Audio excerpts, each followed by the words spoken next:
What's up, everyone? Welcome back to another episode of the Ecommerce Influence Podcast.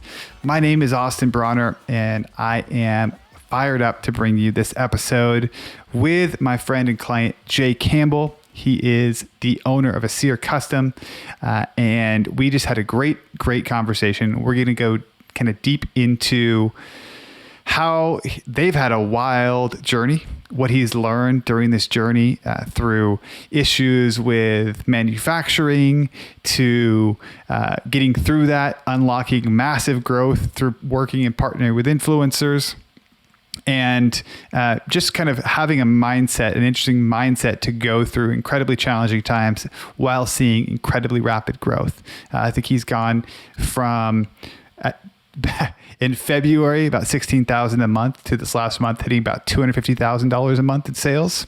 And that journey has been anything but linear. So it's a really exciting one. Also, we talk a lot about how Jay's able to manage that while taking trips with his wife every 8 weeks. And he's been doing this for the last 5 years. It's a super interesting conversation. Jay's been a member of Intentional Wealth, so I've got to know him through that. And remember the coalition. He's an awesome guy. I think you'll really enjoy this episode. If you are an operator in the weeds, building a business, you're going to love it. So welcome Jay to the show. All right, Jay, welcome to the show. Austin, man, it's an honor to be here, brother. I'm very grateful. I'm so excited to have you here and to chat with you. It's been fun getting to know you over the last couple of months a little bit. And I want to first kind of dive in because I know you just got back from Mexico. You flew in last night. How was your trip? Tell me a little bit about it. How was Mexico? And yeah, how does it feel to be back? Man, it was an amazing trip. My wife and I and my kind of a travel buddy or travel couple buddies, our sales director from my wife's residential real estate team here in Southern California, and his wife went with us. And we actually flew from Tijuana, because we live close to San Diego. So we drove down to the border, parked at CBEX, and crossed the overpass, so to speak, the air-conditioned overpass into Tijuana, and flew from TJ Airport, which is a brand new, really nice airport, better than LAX actually, direct to Cancun. And dude, it was an amazing experience. We stayed at the Grand Hyatt in Playa del Carmen from Tuesday till Tuesday, came back late last night. Epic time. I'm overwhelmed right now because I actually was present. I wasn't on this all day, every day. I mean, dude, honestly, I literally checked my computer twice the entire time I was there. So it was phenomenal. But I think we both know, and people like us know, that as much as you want to check out and be present, it really can be a source of issue or an issue at, when you do get back to it, because you're just like, whoa. Kind of buried in certain things. Well, the reason I want to bring it up is because we were chatting before, and you said that one of the things you guys do is take some sort of a trip every 8 weeks. Yes. And that's unique. Not everybody is in that same path. Tell me a little bit about that. When did that get started? How do you and your wife think about this kind of every 8 weeks plan? So in 2015, we were really into self-improvement. My wife actually had been in self-improvement, being, a residential real estate sales specialist for a long time. She's gone to a lot of self-help groups and real estate coaching events, and, they're always talking about that. But her and I really got into it personally in 2015. We had been together since 2012. And we said, hey, you know what? We're going to live a life by design. And every 8 weeks, we're going to be an exotic beach, sand, spot, wherever it is on the world. And as I told you, off air, in 2015, we had a crisis with one of our children that we missed a trip. Thank God for Expedia rewards or whatever it is, because, you just get a credit. And we were able to only make 3 trips. But since then, with the exception of last year during COVID from end of March till June, we've gone every 8 weeks, and we haven't missed, any trip. So it's been truly a phenomenal experience. And I think, the goal for us is just to continue to live a life by design, be, high achievers, work really hard when you're not working, but at the same time, reward yourself to say, it doesn't matter what gets in the way, we're still going to make the trip. And so far we've been able to do it. I love it because it puts it as the priority. Like whatever, there's lots of talk. You can talk about what you prioritize in your life. And a lot of times, there's always the Instagram sort of thing where it's like family, faith, whatever, all, business, all those things, and they're lined up. But at the end of the day, you vote with your time, right? And if you're going every 8 weeks, you are putting that up at a higher priority. And that's cool. I really like that. It's inspiring to me. I love hearing stuff like that. It's funny because right now we don't have the next trip planned. And so literally on the plane ride last night, we're like, what's next? So it's like kind of a thought process, in between clearing whatever has to be cleared right now, like by Saturday in our minds, like, okay, we're going to come up with the next trip. So I would love to talk a little bit more about this because, you talk about being a high achiever, working on a lot of different projects. Now you take a trip every 8 weeks, and at the same time, you are running multiple businesses. You have a business that's in the relative early stages, which we'll talk about, Aseir Customs. You've got a podcast. You've got a lot going on in your life. So tell me a little bit about kind of how you got involved with the e-commerce space, because I know this is not what you have done for your whole career. Right. So it's a really good question. I was involved in the supplement space from about end of 2015 to mid 2017 when my business partners bought me out. And truthfully, like my background as an author, as a researcher, quote unquote, like what I call a backyard scientist, gave me a lot of knowledge and awareness in the supplement space, like the field of ergogens and stuff like that. I've done a lot of work. I've done a lot of biohacking, of course, myself on all those things. So I was like very advanced in getting into that game, but I got into the game and I saw like how crazy it is in the supplement space and how, manufacturers could literally like degrade your product. I mean, in the short time that I was in there, I was like, I don't want to be a part of this because I don't want to be a guy who can't stand behind his products, especially if somebody goes and does an independent analysis or whatever and finds that our material isn't what it was when we first started out, which, as you know, happens a lot in the supplement industry. So my business partners were like, hey, it's cool, we'll buy you out. We weren't really making any money. We weren't negative, but we were just barely making a profit. So they just bought me out and I went away. And obviously my current company now with Aseir, my business partner, who's a brilliant chemist, biochemist, peptides chemist, we were friends for 4 years before we decided to get into this. And, we can talk about like what happened and how we did it, but it was kind of in the back of my mind, something that I knew that I would be really good at if I ever ventured back into it. Again, because of my background, because I could stand behind the product. I could, technically be involved in the formulation and not be in a mass product, type of quote unquote normal supplement way. So like we're in a really good place right now. And that's how we're doing it. Although it does, if we get into it, present massive complications to scale because, our formulations are very proprietary and, not easy to make. It's interesting. So I don't think I may have told you this. I'm not sure. But the way that I first discovered you guys was actually, it kind of all happened at one time. I was on Instagram and I saw a post from Ben Greenfield who was talking about this quest to kind of like regrow his hair. Mm-hmm. And then there was a link out to Aseir Customs, and he was talking about that. And then like that day or like later that day, I think it got a message that you had joined the coalition or had applied. And I was like, wait, hold on. There's like some connection here. And I started to go down the rabbit hole and dive into that and then connected and put those two and two together. And it's been really interesting watching the journey of Ben talking about how do you think about regrowing your hair.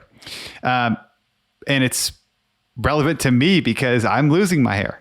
Right. So I'm connected to that as well. But tell me a little bit more. I would love to hear like your own kind of journey. How did it get started for you personally? Like when was this something that you realized you wanted to bridge you wanted to cross? And then how has it actually worked for you? So great questions. So I was a guy, take a step back, I wrote 2 books on how to utilize therapeutic testosterone hormone optimization, which are, still to this day, the 2, according to Amazon, if you believe anything Amazon says, the number one selling books on, how to use therapeutic testosterone / hormones, because it's the second book was written for men and women. And so I had that, brand credibility as a quote unquote subject matter expert in that stuff. And because I had used therapeutic testosterone since I was 30 and now I'm 50, which I presumed, which now we know isn't even the truth. I thought that I had, besides my genetics, because my mom's side of the family has androgenic alopecia, and some of the guys in my family, I'm from a huge family of 9 kids, 6 boys, 3 girls. Some of us have this shedding and thinning, and others don't. Some of us had a full head of hair. So I just, knowing what I knew about male pattern baldness, androgenic alopecia, I figured I was one of those guys. At 2018, I started to lose most of my hair. And I didn't care. I would shave it, to where it was just kind of like, not chrome dome, but, like the 5 o'clock shadow on the head. Yeah. And my business partner in Aseir was like, hey, dude, I can create a product that'll regrow your hair. And so, sure, bro, I've heard that before. I knew a lot about the hair loss industry. I knew about finasteride and DHT inhibitors and all these things. And I knew the stories that guys had who would take these things. And I know you know about all this stuff too. So we won't go in a deep rabbit hole. If you want the rabbit hole, go on Ben Greenfield and listen to that podcast. But I was just like, whatever. I'm not big into my hair. I take care of myself. I'm very confident. I don't care. I'll shave my head. But Nick Andrews, my business partner, was like, no, dude, I'm serious. We can create a product.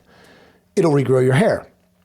So fast forward, this is the end of 2018. Fast forward to, I want to say it was October of 2019. A good friend of ours was listening to Ben Greenfield. Again, Ben Greenfield is intricately weaved into the story. Podcast with Ian Mitchell. And Ian Mitchell has a carbon 60 product company. Forget what it's called. Doesn't matter. And he heard Ian talking to Ben about how powerful carbon 60 was as a molecular sponge to help regrow hair. So this guy reached out to us because we had just launched, or were in the processes of launching, Aseir Custom.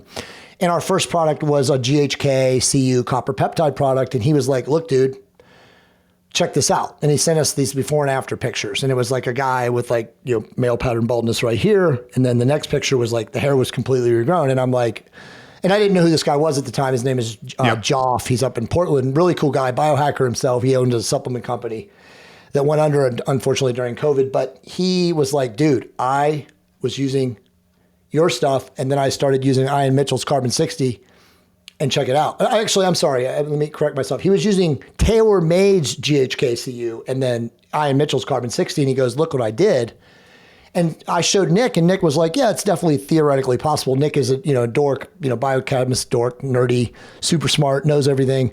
And I was like, what do you mean it's possible? And he's like, yeah, he started going into the biochemical details. And I was like, bro, if it's possible, let's create a product and do it right away. So again, that was, I would say, November of 2019. We literally launched our first 2 products, which was the Royal Blue Serum, Sky Blue Cream, which again is GHKCU, copper peptide for the face. Within a month, Austin, we had started the formulating process of creating the hair product, which is Oxano Grow, which was, first one was version 1, second one's version 2, which is the one that's out right now. And again, there's no synchronicities in the universe, as you found out, like me signing up, that day and you listening to the podcast. And by the way, there was nothing. I was recommended to the coalition from Joel Smith, who's a big skincare guy in Thailand. I think you guys know each other. And he's like, bro, you have to join the coalition. So anyway, that happened. But getting back to the story, which is insane as far as the synchronicity, Ben Greenfield, because him and I were friends and we had done podcasts together on hormones and stuff, I had emailed him and I think it was early January. And I was like, hey, dude, I'm going to send you and your wife our serum and cream. I just started a new company. It's called Aseir Custom. It's an awesome copper peptides. Check them out. Never heard back from him, other than he was like, cool, bro, because we text each other. And for those people who don't know, Ben Greenfield is if you're in the wellness space, he's got a pretty large following in the biohacker wellness space. Exactly. Sorry. Yeah, so if you're listening on being like, I don't know who Ben Greenfield is, that's a good example. Thank you for that clarification. And he and his wife started to use the product and, reached back out to me again in end of February. Was like, dude, this stuff is amazing. Can you send me more? So we sent him more. And to fast forward to to conclude the story, on June 5th, he went big promoting the products without telling us, of course, because that's just how he is. And the same day that he promoted the serum and cream for the face, we launched Oxano Grow, which was June 5th, which again, there was no coordination. We had no clue. So it was like amazing because like, not only is he blowing us up on the serum and cream, and now here's our hair stuff. So it was just like insane. And in the first 3 or 4 months, dude, we couldn't even keep the hair product. Again, this is June 5th of 2020. We couldn't keep the hair product even in stock. We launched the second version of the product in November. And I think I told you the story, and it's worth having on this podcast. Every single bottle that we shipped broke.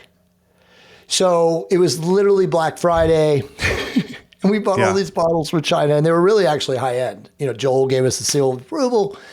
And the cold snap that happened in early December in the Midwest, where it was like 20 below zero, the peptide expanded in the extreme cold and broke the gooseneck of all the dropper bottles. And every one, dude, we sold like $42,000 in sales, which for us was massive amount over a 24-hour period, broke. And so it was like, oh my God. You're in a position where you've got no inventory. You've already sold all the stuff.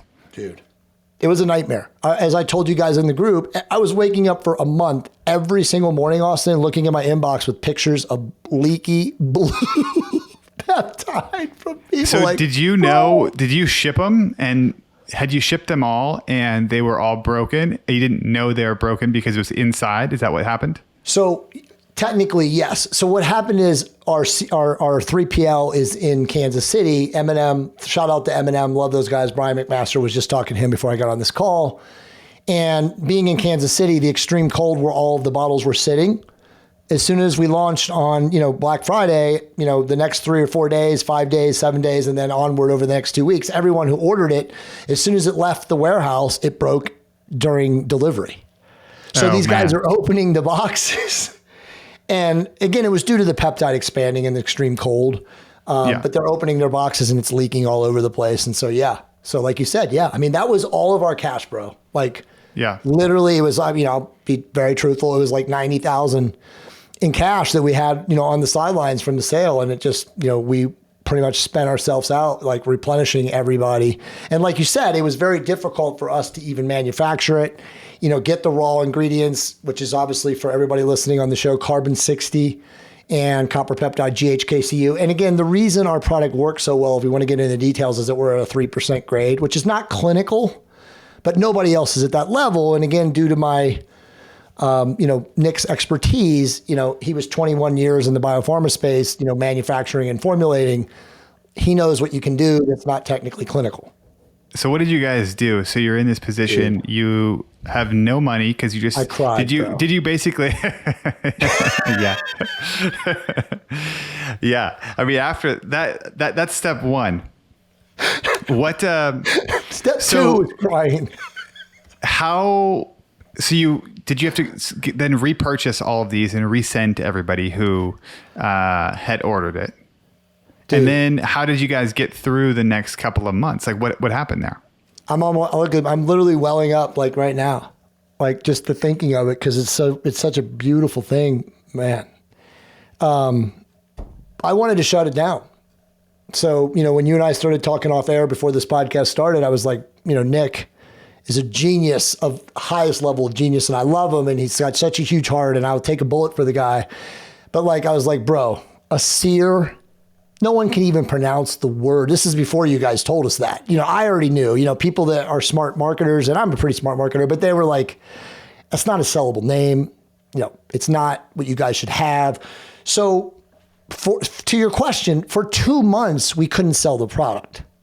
We know we have a game-changing product that works. It literally regrows hair. I'm living proof. There are now thousands of people around the world who are regrowing their hair with this product, but we didn't have it. And on top of that, we had to get new bottles, Austin. We couldn't use those bottles because we couldn't risk that happening again in cold weather. So he had to order from China. We didn't have an option. We didn't have the money to get something local because of the expense. So we waited, but I literally, very truthful on this podcast and total purposes of transparency said like, dude, let's just shut the company down. We have a provisional patent on like 8 different delivery systems for the Oxano product.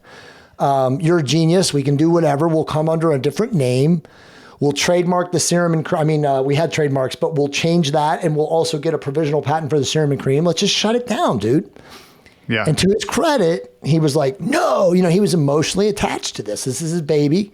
Yeah. And well, you guys, you guys had momentum. You had things going in the right direction. But we had no money. No money. I mean, you were literally, if you're okay with me sharing, I mean, like we literally were down to like, we were upside down about 25 grand.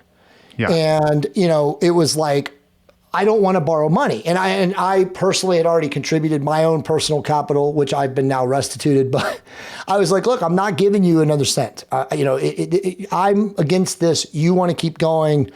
If it goes under, I'm not giving you a cent. It is what it is. And again, to his credit, the bottles came in on March 6th. So remember, this is like, we sold through December. And then I think we ran out by January 6th or 8th. So nothing in January, nothing in February. Our sales, and again, for purposes of references, in November, we did $93,700 in sales. And in February, in the lowest month ever since, the beginning, the infancy, we were like 16,300.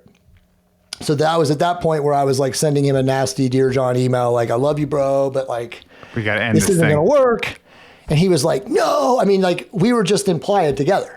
And we were talking about this, but he, again, to his credit, wouldn't do it. The bottles came in on March 6th or 7th. Don't hold me to that. And then we ended up doing like $43,000 in sales in March, which was a miracle in and of itself. And then April was our big month. We had a bunch of influencers promote it. And then, like you said, we had momentum. So thankfully our audience came back to us. And truth be told, dude, like, and this is crazy, but this is just the type of person I am. I personally emailed every single customer and I told them, this is an act of God. We will do everything in our possible way to make you right and whole. Whatever we have to do, if I have to give you a 50% off coupon for the rest of the year to buy our product, I'll do it. Whatever feels good. Whatever. You'll make it right. You'll make it right. Yeah. Exactly.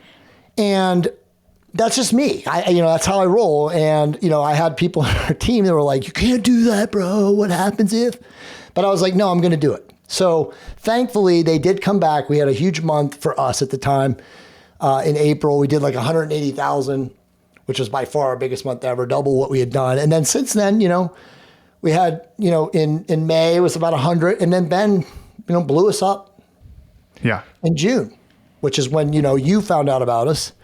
Yeah. And, now we're about a 250 a month without any marketing. And I think, we can talk about this. Dude, we do nothing. We do nothing on Facebook. We do nothing on Instagram. We have a social media presence. It's discombobulated. But you've got something people want. We do. You got something people want, and that's a hell of a story to get there. And that's, it's interesting, right? When you hear you see from the outside, you don't know behind the scenes on how people get to where they're at. Because what's going to happen is, we'll fast forward a year from now and you'll start to see even more success and people will start to see you. And it always feels often like like an overnight success. Oh, I didn't see this person. And then now I see them everywhere. Like, what happened?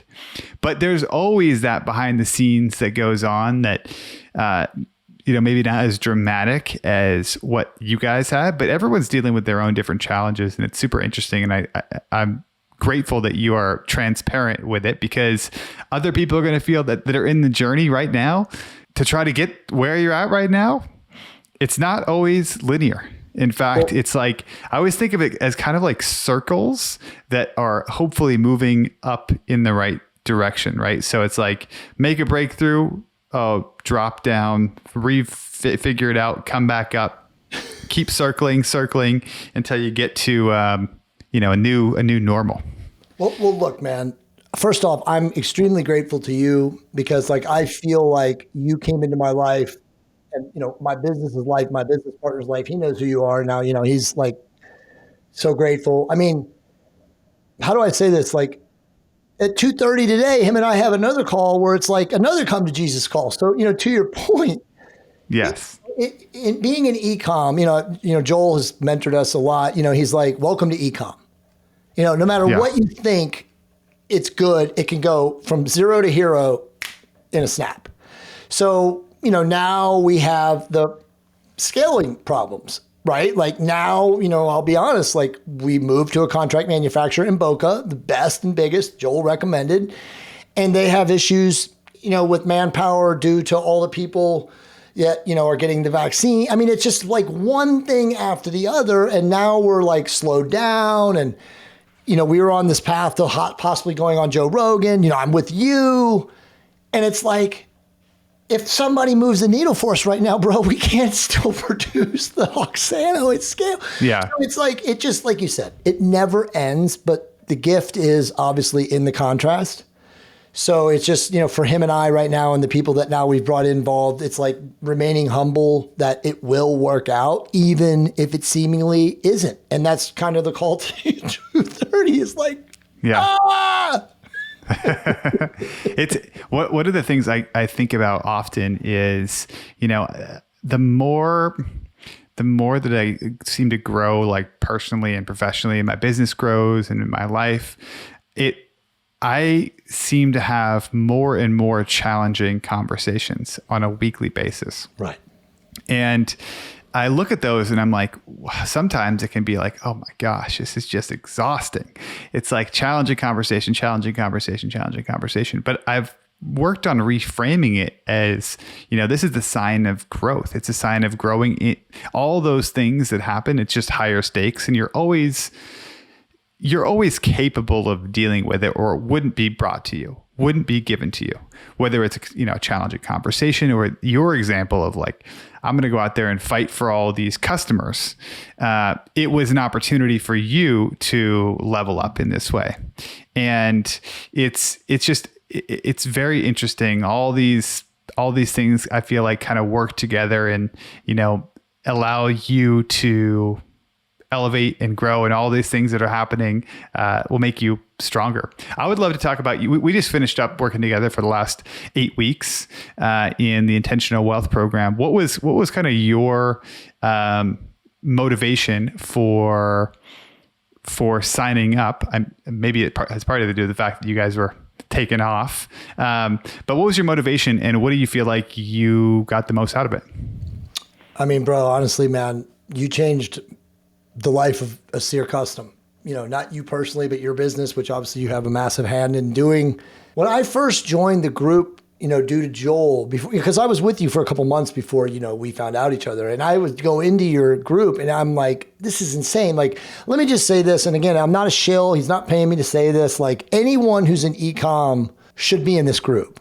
For the value that you guys bring, I don't even know what it is, like $149 a month or whatever it is you guys charge.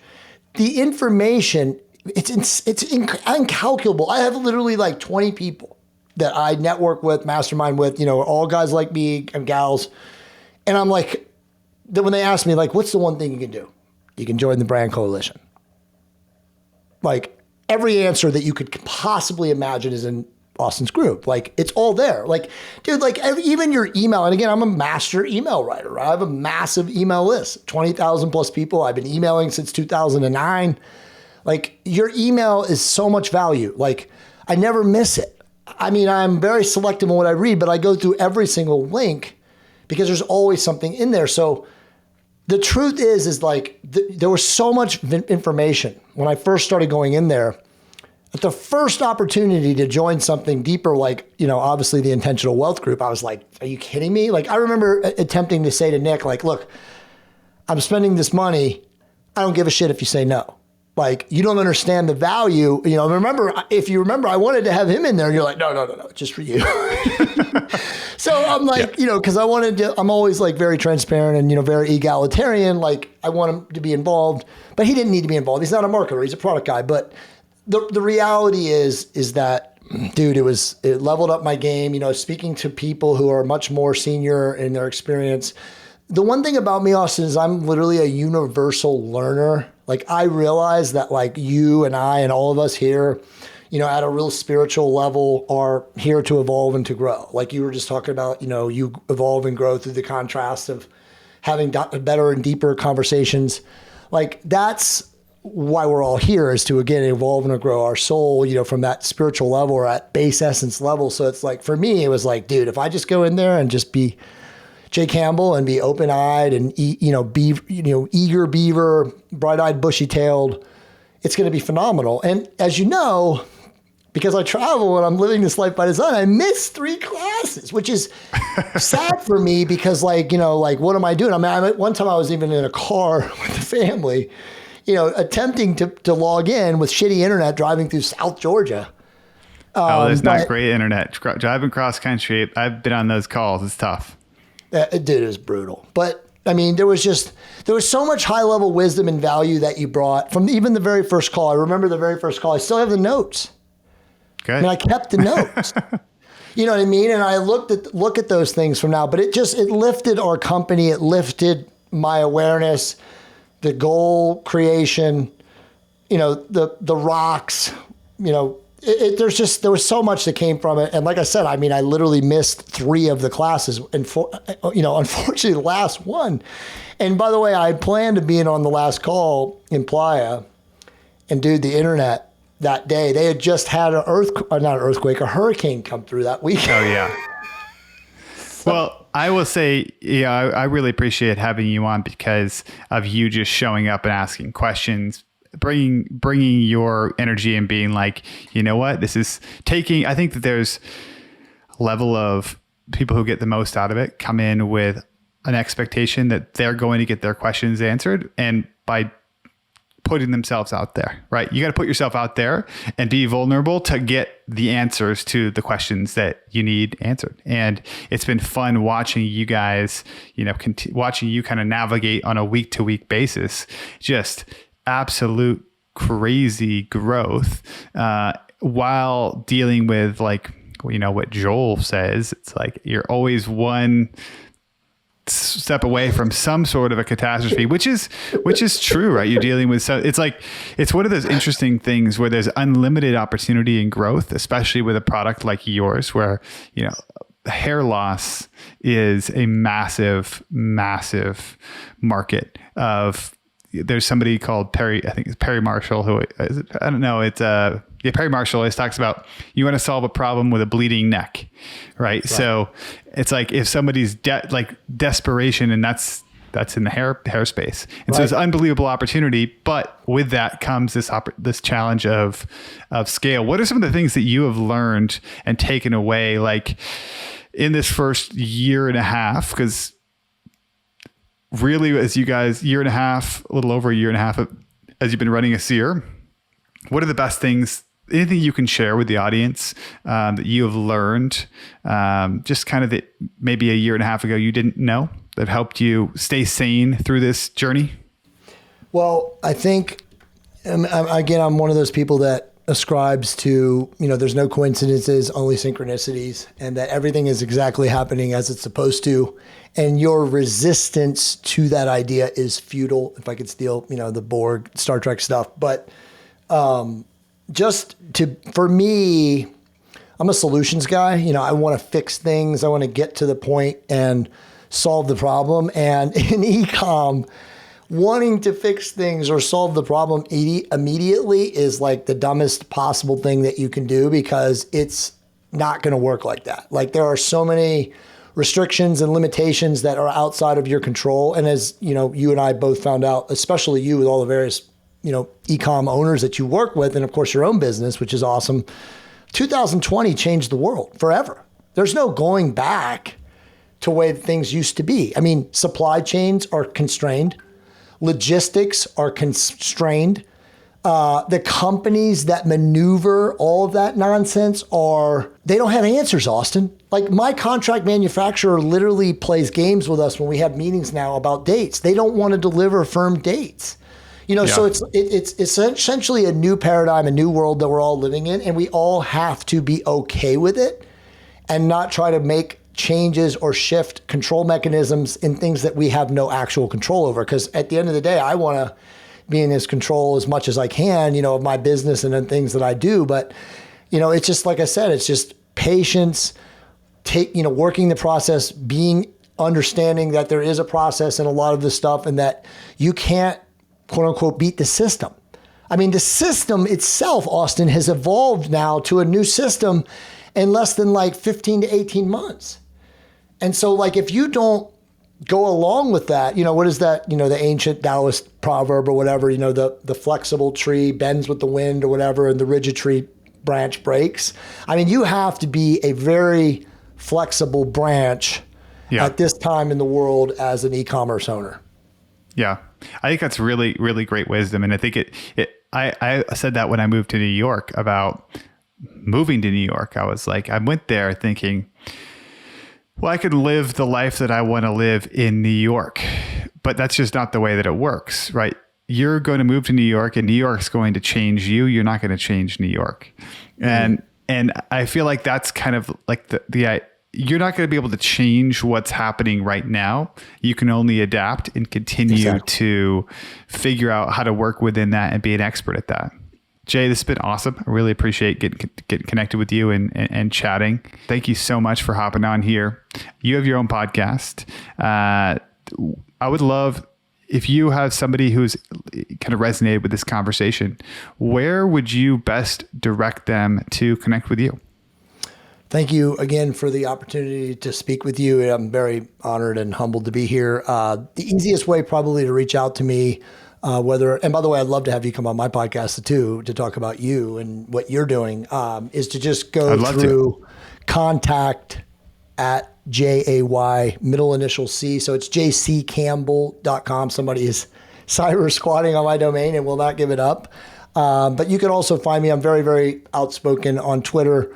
Not really as much on Instagram, but I'm attempting to be. I like Twitter as my social media place of choice. But that's the easiest way to go if you'd like to come on the podcast or connect with me, because that is screened regularly all day. And I do respond pretty quickly to people who message me. Cool. One last question. If somebody's resonated with the beginning, our first conversation about living like a life by design, this idea of going somewhere every 8 weeks with your partner, do you have any resources to direct them that we could put in the links to learn more about that? I don't really from a personal standpoint, but I would just say that the message is don't let anything get in the way of the trips. So what my wife and I normally do, and again, nothing is normal anymore, as we just said, but what we normally do is in December, we plan all of the trips each year. We did plan 2020. I'm sorry, in 2019, we planned 2020, but we only ended up with the 3 of the trips. Whereas this year, we know things are so crazy with travel restrictions and all the nonsense that we're just literally going now after the trip. We figure out like what it is, but just don't let anything, have a mindset that anything cannot get in the way of it. Kids, school, anything that would deter you, don't make the mind over matter aspect that nothing is going to deter you and that you're going to take the trip. I love it. And do you go for a week or does it change? It changes. There's adaptability, adapt and survive, right? But we do attempt, like this was the longest trip that I've taken, and it was literally 7 nights, 8 days because we did a red eye. Flying from Tijuana to Cancun was a red eye, which I don't recommend, but as you know, international travel, you got to do what you got to do. But it never is less than 5 nights. But normally that's what we do. It's like 5 nights, 6 days, or just 5 days, 5 nights, and then we're back. A last question on this, because it's personal interest for me. Do you check out of all work during that time? Is that your goal? Is it what do you? Yeah. What's your goal versus what's like end up reality? Best question ever. I checked out of most things on this last trip for the first time ever, and honestly, I'm paying a price right now for it because like. I got to deal with like a lot of unbearing in the next 2 days, but I highly recommend if you can. And obviously, as you know, what you discussed again in the intentional wealth is you got to get to a place of leverage in your business, which I am not there yet. I'm much better than when I started with you. But you should check out as much as possible to be present with your significant other, your partner, whomever you're traveling with, because dude, as you know, as you said, the only thing that we really have now is our time.